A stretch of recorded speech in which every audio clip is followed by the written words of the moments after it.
Dans la catégorie « Je passe des ingrédients restants de mes ateliers Madame Germaine parce que je ne veux rien gaspiller », on y va ici avec l'asiatique.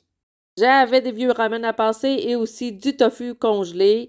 Donc, j'ai coupé le tofu en cubes et j'enrobe de fécule de maïs avant de le faire frire pour qu'il devienne bien croustillant.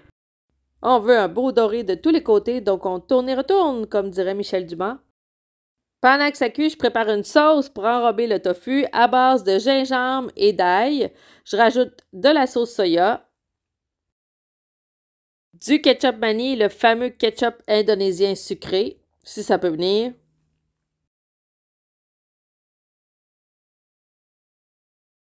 Ensuite, je mets le genre de 20 de cuisson salé chinois. Ça prend du sucré, donc j'y vais avec du sirop d'érable. Et j'avais aussi un restant de sauce barbecue coréenne à passer. Alors, je mets ça là-dedans. Ça rajoute encore une fois une genre de sauce sucrée. Je mélange un peu le tout et j'ajoute du piquant parce que c'est bon. Et finalement, pour que la sauce puisse épaissir en cuisant, je vais rajouter de la fécule de maïs, la même que j'ai pris pour mon tofu. Il m'en restait dans l'assiette. J'en profite pour saluer ma petite Laila au passage. Et je regarde mon tofu qui semble bien prêt, donc je peux le retirer et le mettre sur un papier absorbant.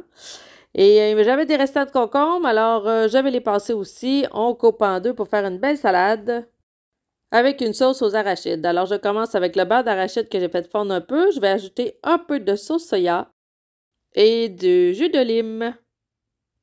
Ensuite, un peu de sirop d'érable et finalement de la poudre d'ail. Je brasse le tout et je vais enrober mes concombres de cette petite sauce. J'ajoute du piquant avec de la poudre de piment fort, de la coriandre, des graines de sésame et je brasse le tout avant d'ajouter d'autres peanuts, des arachides rôtis. Pour la finale, je prépare mon ramen avec tous les éléments que je veux pour le pimper. J'ai plusieurs légumes que j'ai hachés. Ça aurait pu être bien d'autres choses. Et là, je prépare le ramen selon les instructions du paquet. Et en même temps, je vais finir ma sauce pour le tofu et enrober le tofu de la sauce sucrée. Donc, je prends la même poêle dans laquelle je l'avais fait frire et je vais rajouter la sauce dedans pour la faire bouillir. Comme elle a la fécule de maïs, ça va épaissir automatiquement. Je mets le tofu dans la sauce et j'enrobe bien chacun des cubes.